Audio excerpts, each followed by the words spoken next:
We're on it. We're doing real work here. It's teamwork. Teamwork. That's right. All right. You can see my screen now? Yes, sir. Awesome. Okay, so one thing I just want to make sure that I communicate to all the educators that are watching this is what I don't want is for everybody to leave with just some overview of the fact that breath work is really cool and not give you a practical application that helps solve problems that you really deal with. So the first thing I want to do is let's identify a couple of major problems that educators have right now, and then we can talk about how breathing can actually help solve those problems in pretty short order. So the first problem, and of course my wife and I, we've owned a gym for 15 years, and we have plenty of teachers who are members of our gym, and so we hear about this from educators all the time, and that is student behavior and behavioral problems are off the charts in school-age kids, and there's more and more issues going on.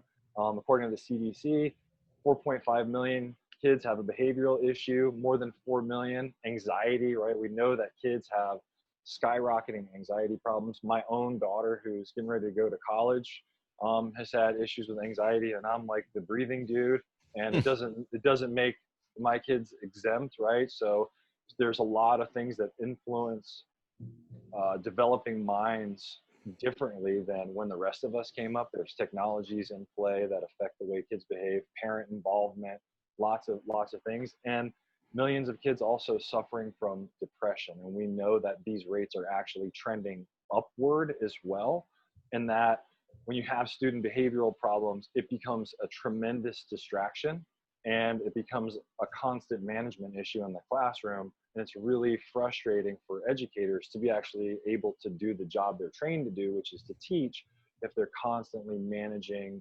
acute behavioral scenarios. So that's a huge problem. Number one is student behavior.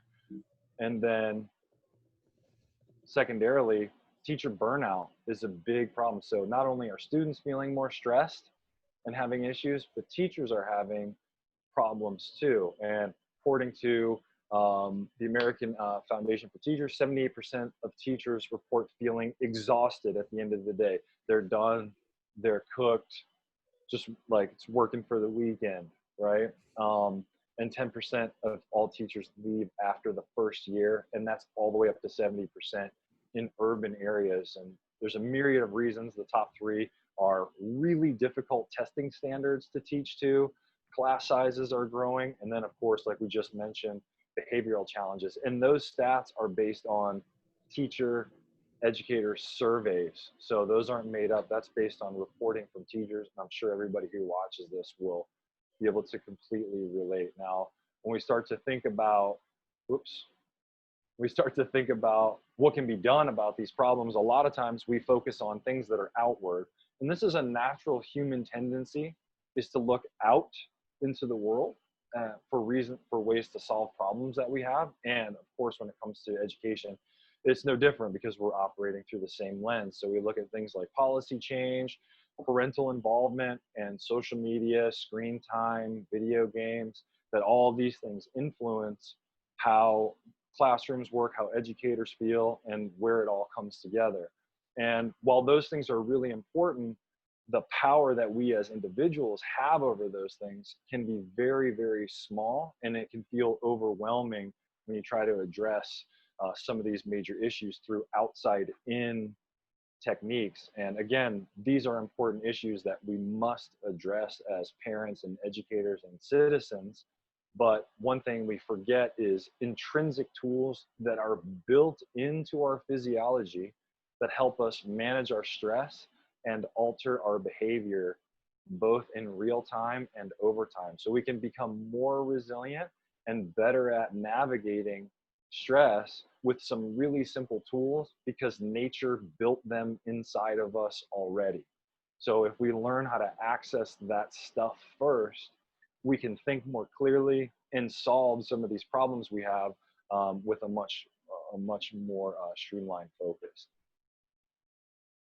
So when we think about this, what can be done, and we look internally, breath is like a master key for dealing with stress, both for students and educators. And this is why it's such a great tool, because I don't have to come up with some solution that works for students and then independently have another solution for educators. If you, for example, integrate something like a breath break into your classroom and both the teacher and the students take part, everybody regulates their behavior together, and then we can move forward as a team instead of just trying to manage and then deal with your own stress later. It's a team effort, and that kind of goes into in those I can't remember exactly what they're called, those 7 steps, right? That as a collective, it helps everyone simultaneously, right? And it's always accessible. The other thing about breath control is it's very simple. It doesn't have to be fancy. You don't have to turn into some Himalayan yogi, Iceman, Wim Hof, jumping in frozen rivers kind of person. Simply the act of paying attention to your breath literally changes your brain state in real time. That's a proven thing through scientific research, and anyone can do it. So any person who's alive can take agency over their breath anytime they want, and it will literally alter the way that you perceive what stress and how resilient you are. So it's a really, really important tool, and it's completely democratic. You don't, there's no money or anything. Yes, sir. No, I was going to say, I think that's a super important point that you bring up, and why it's, I mean, it's one thing that can affect many. And I think when we look at what happens in the teaching space or the coaching space, or anyone who wants to be an expert in their field, you can go down this rabbit hole of accumulating all these skills that you think are supposed to fix a certain thing, and then you kind of then have to work backwards to stuff like this. And that's what I'm hoping for with you guys in presenting this course, is just to, again, stress is stress, whether it's training stress, traffic stress, COVID stress. And if we can tackle one underlying thing, or that low hanging fruit, there's real benefit there. And that's just kind of grasping what the work that the groundwork you're trying to lay. That's how I'm perceiving it. It's just the one thing to affect everything. Well, for sure. And in addition to that, if you look what's going on culturally, there's a lot of disenfranchised voices right now that are speaking out. And traditionally, kids who come from a lower income background, they might, even if they have a stress problem, a behavioral problem, and many do, they might not have access to resources financially that will help them successfully navigate. Some do just by virtue of accident, some have strong parental figures. But one thing that's really cool about something like breath control is once you learn it, you own it forever. The only buy-in is to practice. So you don't have to have a lot of money, what neighborhood you're from, none of that matters. Breath practice is available to everyone, and all you have to do is try. So it's a really amazing, universal, and democratic tool that anybody can use to make themselves feel better and think more clearly. All right, so let's just talk a little bit about how it works, because understanding, we're not going to go deep into like neuroscience or anything like that, but this is just sort of a simplified way to kind of understand what's going on underneath the hood. And we're going to look at this from the perspective of the brain, right? Because that operating system is helping us navigate life, right? So on the deepest level of the brain, and this is from an evolutionary perspective, right? So we'll go in order from oldest to newest. The brainstem, often referred to as the lizard, right? The lizard brain is mostly dealing with really primitive instinctual survival components, right? And so this is where the primary fight or flight system lives. This is where metabolism is regulated, heart rate, blood pressure, organ systems. It's all that sort of deep internal clockwork that is being monitored. And this system, there's not a lot of thought. It's very reactive. And if you've ever had a friend who had a lizard, or like my wife has kept venomous snakes for years. And what's one really interesting thing that you learn about, I know I just skipped right over that. Gotcha. Right. So one thing you learn when you observe reptiles or lizards for a long time is the simplicity with which they navigate life. They're only concerned with when do I need to eat? When do I need to go to the bathroom? Am I too hot? Am I too cold? And is it time to reproduce? And that's the fundamental basis for their life. It's very, very simple, and it's mostly just survival mechanisms, and it's very reactive, right? And that's an important thing to remember. Now, on top of that is the limbic system. And the limbic system has things like the hypothalamus and the amygdala, which is our sort of fear center. The limbic system is where the emotions live. And this is often thought of as the mouse brain or like the small mammalian brain. And this part of our brain has been around for a very long time. And what this does in particular, and is important for our context, is that during, and some of the educators I'm sure remember this from early childhood development classes, is that these imprints, as you're growing through early childhood development all the way through, preteen and even into teen years, these imprints about what's safe, who I can trust, sort of what ledges I should avoid. So it gives you a lot of information about how to filter the world around you in regards to safety and social comfort. And this is a really, really important thing to understand, because a lot of our fear-based and stress-based reactions are built into the imprints that we have in this part of the brain. And we function from this emotional brain a lot more than most of us would care to admit, myself certainly included. Now, on top of that, we have the frontal cortex, all this wonderful gray matter. Everybody likes to think that they use this stuff the most to make their decisions, but it actually just is bootstrapped on top of this lizard and the mouse, which, because they're older, have enormously powerful mechanisms that alter our behavior without our conscious awareness. And the monkey, on top of all that, is our sort of cognitive, fancy problem solver, right? This is where our creativity and our more complex thinking is. Now, what's really cool about this stuff is in the brainstem, like I mentioned, it's constantly monitoring our breathing.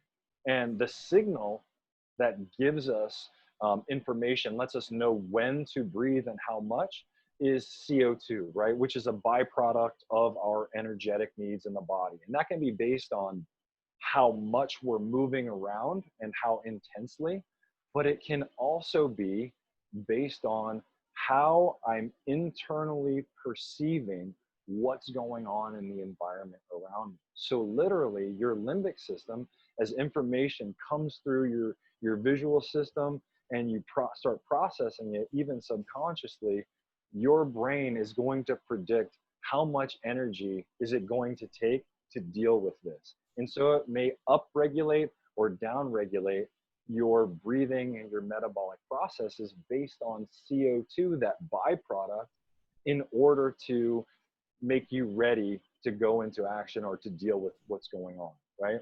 And one of the really cool things about this, in this autonomic function in the lizard brain, is that the only component of that deep system that you can take conscious control over is your breathing. So right now, everybody who's watching this, an easy way to prove this is, ready? Hold your breath. Great. So you just, for those 3 to 5 seconds, took over a process you normally don't have to think about. But if I said, all right, everybody ready? Change your blood pressure. There's no muscle where you can decide to change your blood pressure. Now, what's really interesting is when you perceive an event as stressful, whether it literally is something that's going crazy or it's your anticipation, your story that the monkey builds on top of the event, that you can take control over that breathing, and it becomes a wedge in the reactive physiology so that things don't spin out of control. And what you'll notice is, if you have a student or if anybody watching has issues with anxiety, when somebody's having a panic attack, there's usually dyspnea, right? Where that's a word that means shortness of breath. I can't control my breathing, right? So that is the system reacting to what they're perceiving going on in the environment. And that's an extreme example, but our breathing is constantly reacting to what we see going on around us and what we're doing. And we can take control over breathing anytime we want and redirect how we're feeling and how we're thinking. Yes, sir. Yeah. So I think it's really great. And just to build another level of analogy and understanding to make sure I'm getting it, when I look at your slide, like I kind of drew this little graph myself, and I got lizard brain or lizard brainstem reflex, mouse limbic emotional, monkey frontal cortex reasoning. And then I kind of just wrote down breath is the button to kind of access and gain awareness of each of those things. And I think it's pretty powerful. I mean, even, I forgot to breathe a little bit after you did that stop part, and it instantly affects you when you do something like that. So I think it's cool to realize that even when you're not in control of it, whether it's a red light or somebody screaming, there is an instant reaction somewhere in your brain there, and you are in control of it. I think that's, were my analogies on it? I mean, am I Yeah, making well, sense? and yeah, totally. And if you think about it, breathing is at the very core of survival mechanism. So, you can go, weeks without food, days without water, but only minutes without air. And because of that, when we consciously change something about our breathing pattern, our brain notices that because there are a lot of sensors built to notice it. And so all of our attentional focus goes to that place very quickly. Instead of out here, it's like, wait a second, breathing changed. I have to pay attention because it's so important for survival. And that's why it's such a powerful tool, because it drives a wedge. If your attention is dispersed and you're feeling overwhelmed and a lot of stuff going on around you, boom, you start to pay attention to your breathing, and all of that dispersed focus becomes much narrower and cleaner. And there's an actually really interesting study that I'll mention before I move on. Dr. Jose Guerrero, and I can't remember what hospital he works in New York City, but he mainly works with epileptic patients who have cranial implants. And what they noticed watching these patients is that when they simply asked them to pay attention to their breathing, no fancy protocol, just being attentive to breath, organized brainwave activity in real time. And that's immediately. So that's an enormous thing to understand. And I'd be happy to share that information with anybody who wants. It's very easy to find Jose Guerrero's work. But when I came across that study, I was really impressed with that finding, and it's really meaningful. So just some food for thought. So, with all that fancy brain information, really there's some brass tacks that we come to, right? Breath control gives us power over two things that are really important: the ability to downshift negative reactions in real time. So something's going on around me, whether you're at a traffic light or there's a kid who you're dealing with who you really just want to like grab them by the collar, right? Being able to redirect your emotional state so that you can have a more positive reaction to what's going on. Breath can give you power over that. And two, the ability to progressively widen your tolerance to stress in general over time. And that's because when we use specific breathing techniques, it helps us play with the dials on that CO2 reaction in the brainstem that I talked about. And Tanya's going to get into this in a little bit, and what we did with the kids in the Pennsylvania school. But that's a really important thing to know, is that over time, you can actually become more resilient to stress, and you become more aware when something starts to creepy crawl. I know for me, one of the best things that I've gotten out of this work is I'm a better husband and a better dad, because I start to notice when I get annoyed, because my breath goes, hey, you better stop that. Like, we're getting worked up over nothing, right? You're not really getting in a fight here. You're just having a hard conversation. So let's cool the jets, pal, right? But it really is important. We can use this breath as a window in that way into what's going on in the physiology, which will never lie to you. It won't create a rationalization like the monkey brain will. The physiology just gives you the facts, And it also becomes a wedge so that you can step out of that cycle of stress and reaction and redirect behavior before it gets out of hand. And that's true both for educators and for kids. And one thing I know is that, like everything else, kids are incredibly plastic. And these changes, once they notice that, hey, I have some control over how I feel, they bite that, they bite on that really hard. Joe, did you want to? Yeah, I wanted to relay a personal story on point two, which is, and it doesn't have to be complicated. You know, after listening to the Nestor interview about his book, there's a simple even assessment that I had done was counting my breaths in a minute. And what's interesting about that is the first time I did it without thinking about it, I'm hitting like 20, really high rate. Didn't know it was high at the time, but I just did it. And then recently doing that same situation, I'm down to 5 with just a thoughtful practice on trying to slow things down. But interesting enough, and this is completely anecdotal, now I'm getting ready for, you know, I like to hike and I have some reasons for that, but my ability to pound the mountain has kind of gone up as that breath rate has gone down. So I know that this conversation is geared more towards performance, and for the PE teachers who might be listening, hey, we're going to talk about specific exercises, but for me at least, slowing things down, I've seen that firsthand, that stress tolerance really goes up. And relaying a personal story with you at the end of our last chat to set this up, you know, my wife gave me a really great compliment the other day about, man, you're in some great headspace lately, because I'm avoiding scenarios that have been traditional, like blow-ups. And it's all stress, you know, whether it's anxiety of an argument with a spouse or, you know, a tough incline on hard terrain. But Well, that breath rate it matters. and I'll bring this around real quick, you know, so we can touch the performance piece, is that you can't separate the human from human performance. And Love so, it. you know, if you're trying to help your even if you're just coaching, you're trying to help your student athletes realize their potential and get the most out of sport and being active. One of the cool things about breath focus is that there's carryover in both directions, and that those monitoring systems in the brain, that, hey, we're in a stressful environment, this is a really cool thing. Like, your physiology has no idea what sports are. When you start moving around that much, that's a signal to your body, like, hey, we're driving towards something survival related, whether I'm trying to escape something, I'm moving towards food, you know, I'm looking for shelter, like those kind of driven behaviors. That's what our body understands.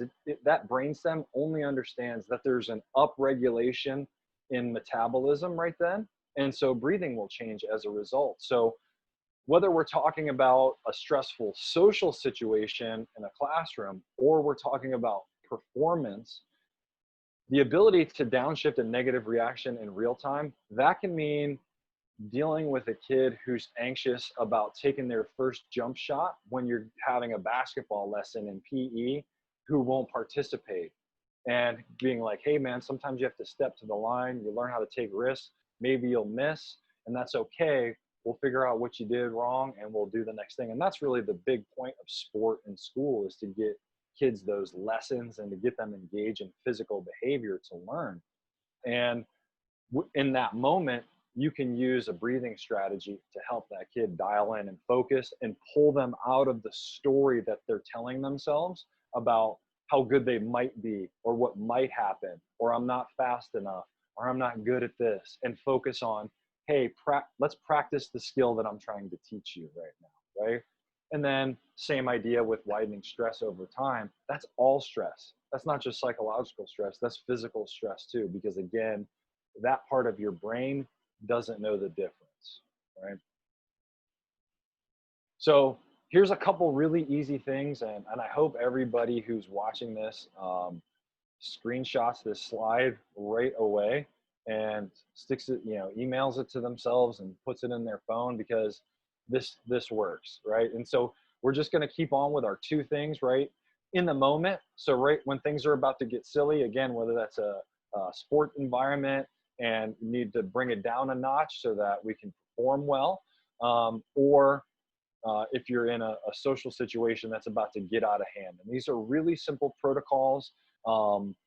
We start with this first one's kind of a downshift, and I'm not going to just talk through the entire, I'm not going to verbalize the entire protocol, but what I do want to make sure that I communicate is that you'll notice that the exhale is slower than the inhale, and that it gets progressively slower and then moves to the nose. And that's really important. And you can kind of think of that like gears in a car.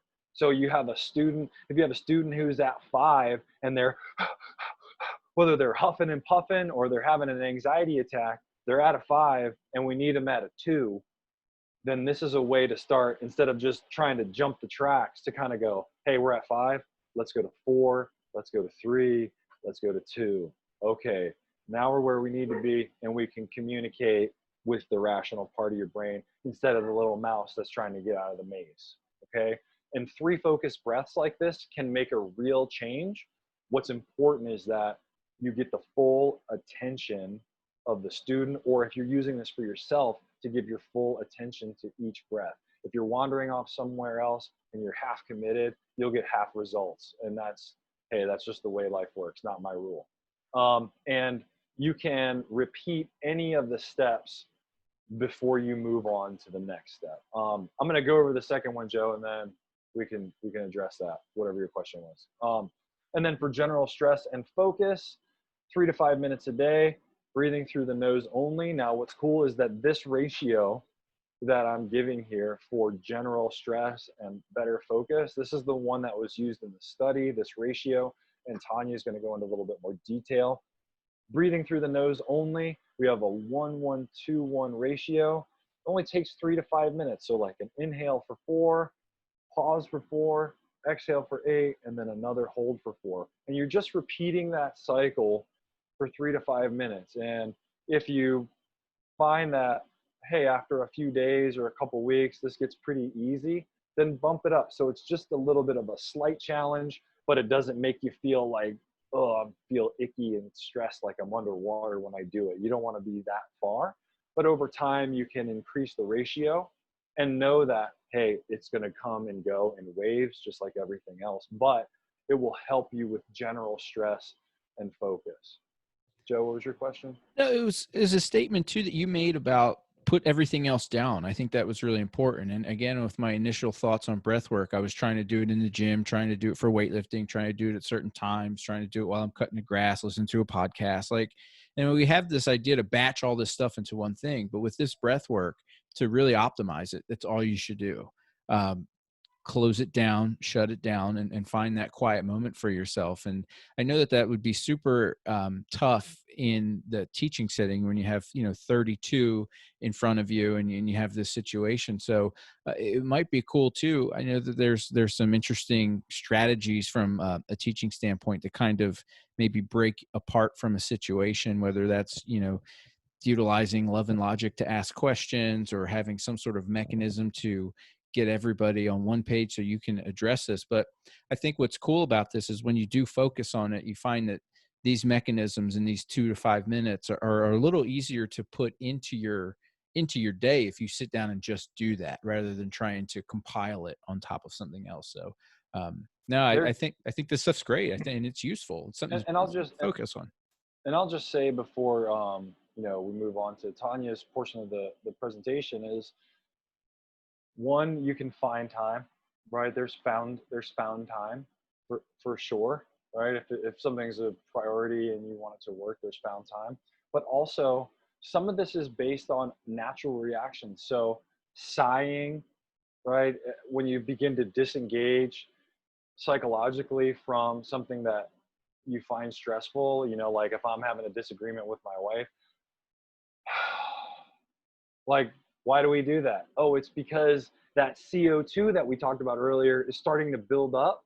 And because I'm thinking really hard, I'm starting to get tense because I'm reacting to the stress of the conversation. And so I'm offloading it. So instead of just it being some haphazard thing that I do because my physiology has built up too much stress, I can get ahead of that curve and go, while I'm listening to the other person. So really what it does is it helps make you present and engaged. So you're actually taking full part in what's going on. So Well, it's a you mentioned kind of the hyperventilating state, and you mentioned the sigh. Are there any like more preventative like gestures or body awareness that might also indicate like this kind of physiological need to buffer CO2 or to bring in more oxygen that just to this might sound like a interesting question like just pay attention to your kids, but some more that might be stress indicators, so again you can get ahead of it, avoid the blowout, avoid the blow up, so and breathe before it even gets to the blow up is Yeah, I point. mean, so I don't know if it's inside the scope of this webinar to get into, Sure. dealing with anxiety, especially for kids. But I would say this is that any attempt that helps them become more aware of their own body feeling that precedes larger disruptive anxiety is helpful, because then they'll know when it's coming earlier. And that's the cool thing about, hey, we're going to do some breaths together, like you do with your kids. Hey, you're upset right now. You have to have a couple breaths through the nose before we talk. Well, that's not just about, oh, I'm going to do some breath protocol. It draws their attention to their physiology before they engage verbally.